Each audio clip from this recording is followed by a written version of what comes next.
बेटा, मैं आज ऑफिस जाने के मूड में नहीं हूँ। किसी का फोन आया ऑफिस से तो बोल देना कि मैं घर पर नहीं हूँ, किसी जरूरी काम से गांव गया हूँ। ठीक है, मैं चला सोने, बाकी मैं संभाल लूंगा। ममता बेचारी, जैसा नाम वैसा ही नेचर। ना कभी झूठ बोला, ना फरेब, ना किसी से चालाकी की, ना किसी की पंचायत। सुन लेती है पति की बात और फिर कुछ देर बाद फोन आता है। हेलो, कौन? मैं सुनील का बॉस बोल रहा हूँ। दफ्तर में इतना काम पड़ा है, अभी तक ऑफिस नहीं आया। वो क्या कर रहा है? फोन दीजिए उसे। जी वो तो सो रहे हैं, कह रहे हैं कि आज गर्मी बहुत है तो घर के मजे लेंगे। बॉस को बीवी की बात पर गुस्सा आ जाता है। तो उसे बोल दीजिएगा कि अब घर में गर्मी के ही मजे ले, कोई जरूरत नहीं है यहाँ आने की। ये बोलकर बॉस फोन रख देता है। ममता सारी बात सुनील को बता देती है। न जाने किस बेवकूफ से पाला पड़ा है, समझ नहीं आता। तुम्हारे कारण मेरी नौकरी चली गई। अरे झूठ बोलने में क्या जा रहा था तुम्हारा? ममता को समझ में नहीं आ रहा था कि उसकी खता क्या थी। अरे जो है वही तो बोला।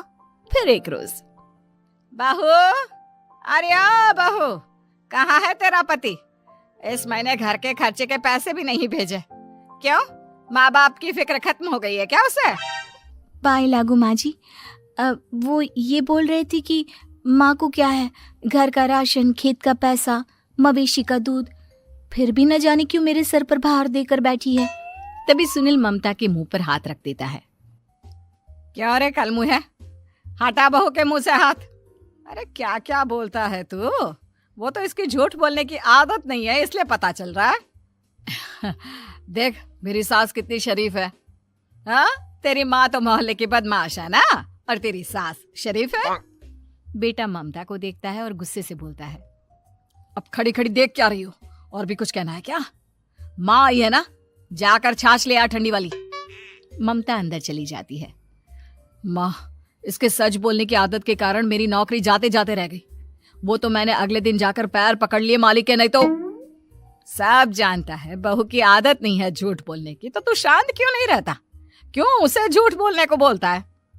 फिर एक रोज, बहू, जा अपनी पड़ोसन के पास और उससे बोल कि वो लाल वाली साड़ी जो उसने नए साल की पार्टी में पहनी थी, तुझे वो चाहिए। ना माँ जी, मुझे नहीं चाहिए। वैसे भी कल जिस शादी में जाना है ना, वहाँ के लिए तो मेरे पास काली साड़ी है। सास सर पर हाथ रखकर, अरे बुद्धू, मुझे चाहिए साड़ी। वैसे भी तुम लोगों में तो साड़ी का लेन देन चलता है ना, तेरी भी तो उसने पहनी थी ना।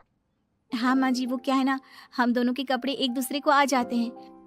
मैं ले आती हूँ आपके लिए साड़ी। बहू पड़ोसन के पास जाती है। कैसी हो निर्मला, तेरी लाल साड़ी चाहिए थी। क्यों? तू तो बोल रही थी कि तेरे पास काली वाली साड़ी है, तू वही पहनेगी, फिर लाल का क्या करेगी? अरे मैं तो काली ही पहनूंगी, लेकिन मेरी सास ने देखी थी तेरी लाल साड़ी, वो नए साल की पार्टी में तूने पहनी थी ना, तो इसलिए वो मांग रही है। ये सुनकर पड़ोसन थोड़ा परेशान हो जाती है। देख ममता, तेरे लिए तो मैं एक बार को साड़ी दे भी देती, लेकिन तेरी सास के लिए नहीं। वो क्या है ना, तू तो जानती है कितनी गंदी आदत है तेरी सास की। खाया पिया सब कपड़े पर ही पोंछ देती है। मेरी लाल साड़ी बहुत महंगी वाली है, पता चले उस पर हल्दी तेल का निशान लगा हो। ममता घर आ जाती है खाली हाथ, ममता को देखकर। नहीं दी ना उसका लूटी ने साड़ी, अब आए तुझसे लेने तेरा सामान, अच्छे से बताती हूँ। माँ जी, वो क्या है ना, मुझे तो वो दे रही थी, लेकिन आपके नाम पर नहीं दी। अरे किसने बोला था मेरा नाम लेने को? बोल देती तुझे पहनना है, लेकिन ना, तू तो ठहरी सच की देवी। न जाने सास क्या सोचती है और हंसने लगती है। अरे माँ, क्या हो गया? क्या सोचकर हंस रही है? याद है जब बहू को देखने गए थे? हाँ बात, सही बात है। याद आ गया कैसे मेरी सास बाजार के खाने को बोल रही थी कि ममता ने बनाया है। और बहू ने आकर सब बता दिया कि ये सारा खाना तो बाजार से आया है, वो भी कल्लू हलवाई की दुकान से। ममता दोनों की बात सुन रही थी। हाँ माँ जी, वो कल्लू हलवाई का ही था। मुझे तो आज तक पता नहीं चला कि माँ ने क्यों कहा कि मैंने बनाया है। खैर, मैं तैयार होती हूँ, शादी में जाना है ना। पूरा परिवार शादी में जाता है, जहाँ खाना वाना खाकर सभी बैठे होते हैं कि एक औरत ममता की सास से कहती है, क्या बात है बहन जी, मेरी आपकी बात हुई थी तो आप तो बोल रही थी कि लाल साड़ी पहनने वाली हैं। तो मैंने ये काली पहन ली।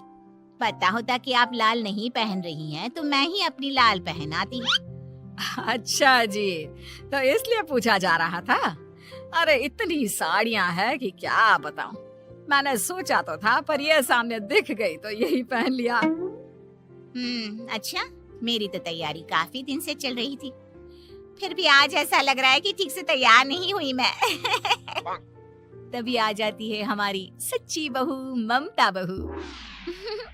आंटी जी, वो क्या है ना, पड़ोसन की लाल साड़ी माँ जी को पहननी थी, लेकिन आप तो जानती है माँ जी की आदत, सारा खाया पिया कपड़ों पर ही पोंछ देती है, तो उसने साड़ी देने से ना ऐन वक्त पर मना कर दिया, तो अब इन्होंने ना मेरी साड़ी पहनी है। औरत ममता की सास को घूरती है। अरे मांग कर ही साड़ी पहननी थी क्या? हम जैसे तो खुद की ही साड़ी पहनते हैं, चलो चलते हैं। सास का गुस्सा अब ममता पर फूट पड़ता है। अरे क्या जरूरत थी ये बात सबसे कहने की? अरे घर की इज्जत का कोई ख्याल है कि नहीं तुझे? हाँ, मैंने क्या बोल दिया माँ जी? मुझे क्यों डांट रही है? मेरी गलती क्या है? ममता को रोता देख सुनील आ जाता है। अरे माँ, क्या हो गया? पता है ना शादी का माहौल है। सास सारी बात बेटे को बता देती है। देख रहा है तेरी बहू का हाल। अरे इस लड़की को तो ये भी नहीं पता कि कब कहाँ क्या कैसे बोलना है। अरे लेकर जा इसे यहाँ से। सभी घर आ जाते हैं। सास का मुंह तो फूला ही रहता है कि एक दिन। चलो बेटा, बहुत दिन तुम लोगों के साथ रह ली, अब चलो। वैसे भी ऐसी बहू के साथ समय कैसे कटे, जो ना झूठ बोलती है ना लोगों की चुगली करती है। अरे गांव में ही ठीक हूँ मैं, कम से कम 4 घर की खबर तो मिलती रहती है, वो भी मसाला डालकर। कैसी बात कर रही है माँ? अभी तो आई है, रह जाना, कितना अच्छा लगता है तेरे रहने से घर। तभी ममता आ जाती है। अच्छा लगता है, लेकिन आप तो बोल रहे थे कि न जाने कब तक रुकेगी, जाने का नाम ही नहीं ले रही। जाए तो कम से कम घर में थोड़ा सा फ्री सा तो फील करूं, यही बोल रहे थे कल माँ जी आपके लिए। सास बेटे को देखती है, लेकिन क्या कहती बेचारी, जब अपना ही सिक्का खोटा हो। चली जाती है चुपचाप गांव। फिर एक रोज घर की घंटी बजती है। सामने खड़ा होता है सुनील का बॉस। सुनील है क्या घर में? वो क्या ना, मैं यहाँ से गुजर रहा था तो सोचा थोड़ा ऑफिस का काम डिस्कस कर लूं। ममता कुछ कहती कि तभी वहां सुनील आ जाता है। अरे बॉस, आप आइए आइए। क्या बात है, घर तो बहुत सुंदर है। वैसे भाभी जी, आपकी खूब बातें सुनी है कि आप कभी झूठ नहीं बोलती। ये तो पता नहीं, लेकिन हमेशा सर कुछ न कुछ ऐसा बोल देती हूँ जिससे परेशानी हो जाती है। मैं ऐसा नहीं चाहती, लेकिन क्या करूँ। खैर, बॉस कुछ देर रुकता है, काम की बात होती है। ममता के साथ सब चाय पीते हैं और जैसे ही बॉस जाने को मुड़ता है कि क्या जी, कितने नेक इंसान है, फालतू ही आप खड़ूस और निकम्मा बोलते हैं इन बॉस को। अब क्या, बॉस के कान तक खुद के लिए अनमोल वचन पड़ जाते हैं। और फिर ओह, तो ये बात है। और क्या कहता है ये? अरे बॉस, आप भी किसकी बात पर विश्वास कर रहे हैं? अरे इससे तो ये भी नहीं पता कि आलू प्याज कहाँ रखा है। अरे ये क्या जाने क्या बोलना है क्या नहीं बोलना है। मतलब जो मुंह में आ रहा है बोले जा रहा है। भाभी जी, आप बताइए। नहीं बॉस, लग रहा है कि कुछ गलत बोल गई मैं। वैसे ये सिर्फ इतना ही बोलते हैं कि आप में कोई टैलेंट है ही नहीं, आपकी नौकरी इन्हीं के कारण तो बची हुई है। अरे बस कर ले अम्मा, अब क्या करवा कर मानेगी, बड़ी मुश्किल से तो नौकरी बची थी मेरी। सही कहा, बच्ची थी लेकिन अब निकल गई। तेरे टैलेंट के भरोसे चल रही है ना मेरी नौकरी, अब देख तू। अच्छा, तो आप भी यही मानते हैं? वैसे ये बात तो है, सुनील काफी टैलेंटेड है। बस चला जाता है। सुनील सिर पकड़कर बैठ जाता है। माना सच बोलना एक अच्छी आदत है, लेकिन ममता आज का समय ऐसा नहीं है। तुझे थोड़ा सा समाज को देखकर खुद को बदलना होगा, समझी? जी, मुझे तो पता ही नहीं चलता कि मैं क्या गलत कर रही हूँ। यकीन मानिए मैं जानबूझकर नहीं करती। सुनील सोच लेता है कि वो किसी न किसी तरह अपनी बीवी के इस भोलेपन का इलाज करके रहेगा, लेकिन सवाल ये कि कैसे का जवाब अब मिल जाता है। और फिर एक रोज ममता की माँ आती है। ममता, तुझे तो पता है तेरे पापा का काम ठीक नहीं चल रहा है, कुछ पैसों की जरूरत थी, तेरे पास हो तो मदद कर दे बेटा। ममता माँ को घर खर्चे से बचाए पैसे दे देती है।